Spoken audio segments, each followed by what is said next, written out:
waxaan kula wadaagi doonaa 9 qodob oo ah kuwa sababa fashilka ay ku fashilmaan Soomaali aad iyo aad u fara badan dhulalka qurbaha marka la joogo ama dhulalka wadamada Yurub marka la joogo ku soo dhawaada leeyahay muuqaalkeena maanta oo aad iyo aad idin xiiso gelin doona insha Allah ta'ala marka nasoo raacay baan leeyahay dhamaantiinba السلام عليكم كسر لو هذا مقال كنا العصب ورو مقال عصب مالين كست أو خميس هنسوق لين دونه برتنا نقول إن هاي يوتيوب قنالك سبسكرايب تعلقي لو من كلية هاي عيد مناسب من لي عيد مبارك دمان تيم به وعن لي الله إنك أقبل عماشيني يعيد كأنه الله إنك أقبله كسر لو هذا مقال كنا ما أنت قلب كأنه كوذا يوحى نقول يوحى لا يرهضه دولنا لانشيها الدولة وحن كوذا إريجا وحن كوذا إن التمادو wadamadan Yurub inaad timaado kadibna ay noloshaada dhan baad ku eekaysiiso inaad ku doolnooto dawladda ama baad qaydatid waxaan la yiraahdaa cayda wada ognahay dhamaantiin inay tahay caydaasi mid hagardaamo ku ah noloshaada markasta noqon doonta wax kugu maqan ama hagardaamo iyo halis kugu maqanaantay markasta waxaan wada ognahay dhamaantiin in dhulalka ay joogna ee Yurub ama gaalada dhamaanteedba ana ku bixin lacag bilaash ana ku bixin taas mar walba way naga dhacsanaataa sababtoo ah dadkan kuma bixiyaan lacag bilaashna ma jirta adduunka wayna wada ognahay maalmaha kamida qof kasto oo caydaas qaatayna caydaas ahaan noqon doonto mid joogsanta maalinta ay joogsantana waa maalintii ay waxay oran jireen waxa markii dadka la joogo kadabkaaga ay oran jireen sababtoo ah way lugooyo sababta ku lugoynaysa qofkii luqad ma baranayo shaqo muu tagin dadkii muu dhaxgelin sababta daraadeed yaani waxay ku mar walba waa hagardaamo lacagta ay luqsinaya maaragtay caydaasi waa hagardaamo qof kasto waxa sheegaya karaya sheegay qof kasto oo xoog leh oo dhalinyaro ama sheegaya caadaystay ama ba shaqo tagi kara caydaasi waa hagardaamo ama waa mid kamid ah fashilka soo waajaha dhalinyarta ama dadka Soomaaliyeed ay maado qurbaha ama dalalka Yurub kiina labaad ee xiga qodobka hore waxa noqonaya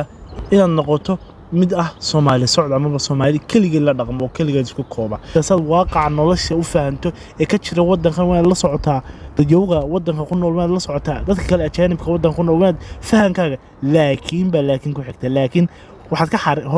xariiqdaa boqojeer ka xariiq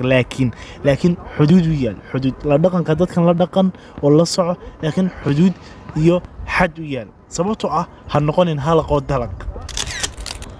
qodobkeena kan xiga wuxuu noqonayaa mataqaanaa inaad joojisaa cabashada faraha badan hadii noqoto dhanka isha cimilada hadii noqoto dhanka nolosha hadii noqoto inaad noqon mar walba qof ku fakara ama dadba waxa jira mataqaanaa wadankan ama qurbaha gabiyahaantiiba ku nool dad badan oo ah pessimistic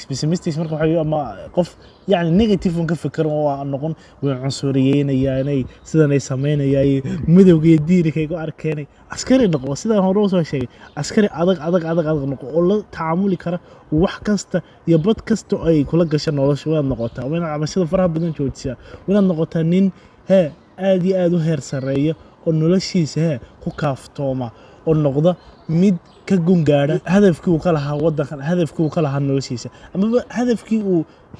yimi wadanka dhamaantiiba marka wayna sidaa ku dhaqantaa laftigeeda wayna mar walba aan caban sidii qof yarana way cunsuriyeenayaan cunsuriyadu way jirtay wadanka wayna jiri doontaa wayna soo jirtay marka waxaan ku leeyahay ma taqaanaa mar walba noqoto askari noqo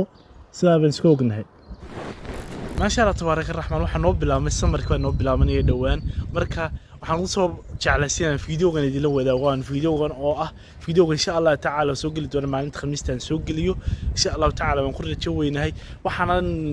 iisha ku cusub channelkeena oo aan doonayay la ogeysiyo dhamaantiinba in maalin kasta oo Khamiis soo gali doona insha Allah taala haduu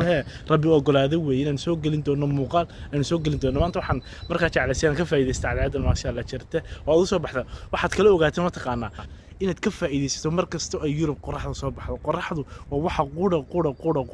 qura ee ugu waxaan ku oranayaa jawigaaga bedel doona bahalkaaga bedel doona jirkaaga caafimaad ahaan wuxuu ka qayb qaadanaya caafimaadka dhisiddu ka qayb qaadanaya saacada laftigeedu waxa ka qayb qaadanaya positivity ama inaad markasta wanaag iyo khayr iyo wacnaan ka fikirto marka u soo baxan leeyahay markasta cadceedu soo baxdo wadamada Yurub markii dalka la joogo waan garanaya cadceedu ka odhay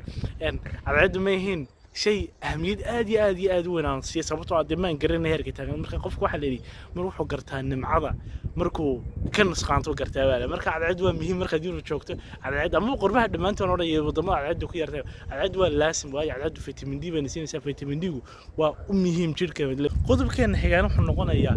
داير باجرتا سور هدي دعوتك هدي مقلواي قدر كان حيانا وحنا نقولنا إياه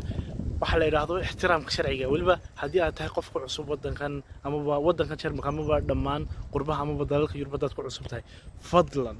waxaan ka codsanaya inaad noqoto qof ixtiraama sharciyada iyo dhaqanada iyo xeerarka u yaala wadanka aad joogto markasto aad ilaaliso sharciga wadanka u yaala oo markasto aydan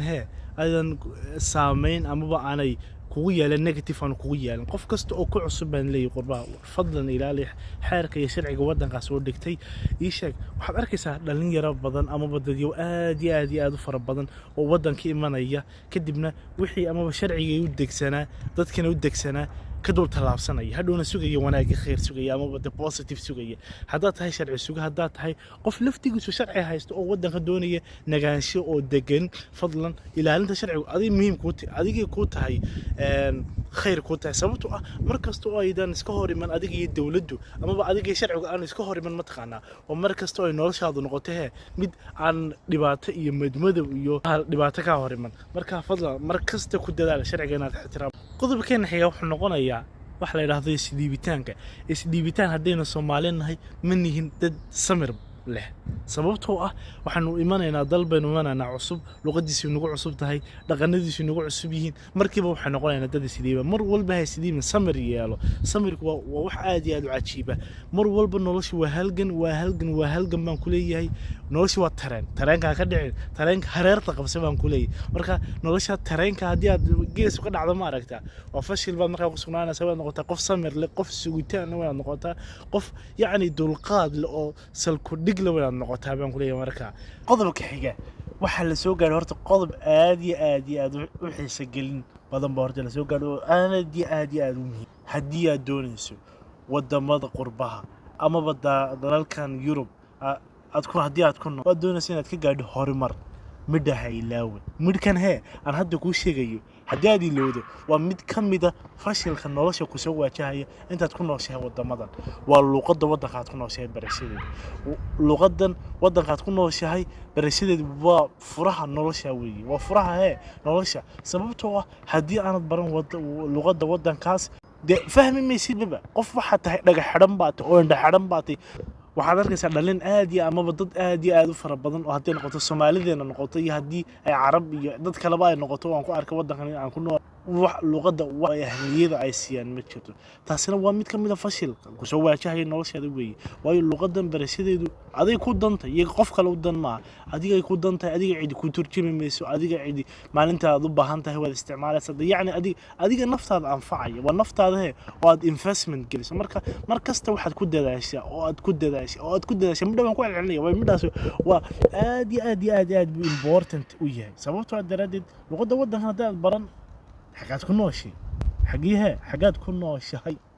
بداي فانسي واد وقتي هايسو حاجات كنوشي برو لغه ودنك اسكا علي ددك لغه مeel kasto ay ka gashay ka dabaqal baro luqada internetka ka adduunka waliba hardan ku noolahay ma taqaanay casrigan ay ku noolahay luqada loo maba tago inaad macallin iyo aad sheeg aad macallin samawada kuugu qorayo ku baro luqada waxa waati laga baxay 2025 bal la maraya internet baa haysataa YouTube baa haysataa application kuugu jira adduunka ka jira marka luqadu adaa kaligaas bari kara maligi hadii aad xitaa gelin hore shaqaysa ma aragtay gelka dabadaas bari saacad baas bari kartaa laga yaaba maalintii ama saacad way badantay 30 daqiiqo maalintii barsi 30 daqiiqo maalintii qofka siiya waxaan ku hubaa sanad dhamaadkiisa inuu luqadda noqonayo qof perfect ama kaligiis ku filan noqonayo waan cid u baahnayn marka qodobkaas aad iyo aad muhiim u yahay dhalinyaro ama qof kasta oo soo gaaray fiidiyoogayga ama muuqaalkayga inuu soo gaaro fadlan waxa kale wadanka aad joogto luqadiisu waa important luqadiisu waa muhiim ha ilaawin barashadeeda meel kasta kaga dabagal waayo luqad la'aan waxa ma jiraan luqadii ma baran ma fi xaaq dadkiis ma fahmaysan dawladiis ma fahmaysan shaqadiis ma fahmaysan حاجات كنا غلانيما حاجات كنا غلاني ما لقونا ولا هذا مركب متشرت مركب هذه أربعة كده هذا بوينتين وحن كورة تشينية عارف ما طبعا كورة qodobkeena kan ku xiga ama qodobkeena sideedaad wuxuu noqonayaa mataqaanaa inaad ahaato mid taagan bartiisii la maalinta aad soo gashay wadamadan qurbaha waxaan ka wadaataa inaad noqoto qof mustawiis ama haddii noqoto aqoonad ama haddii noqoto dhaqaale fadlan waxaan ku leeyahay mataqaanaa hormari maalin bay ka dambayso inaad noqoto mid ku fakaraya mustaqbalkiisa insha Allah ta'ala geeri baa jirta waan ogahay geeridayna ku fakarna way laftigeeda waxaan ka wada mataqaanaa laakiin inaad horumarinta naftaadu ay tahay aad iyo aad mid muhiim ah sababta daraadeed horumarinta naftaadu waa kida gaariya muuqaalka ka horreeyay waan idin waan yiri waa ki gaariya lahaa Allah u naxariiste isagii wixii muslimiina dhintay haddaan ku kordhaa gabo mooyee ku tarin garaad iyo waayo arag ileen waxba dhaantid gabagabadii muuqaalkeena waxaad leeyahay mataqaanaa markaa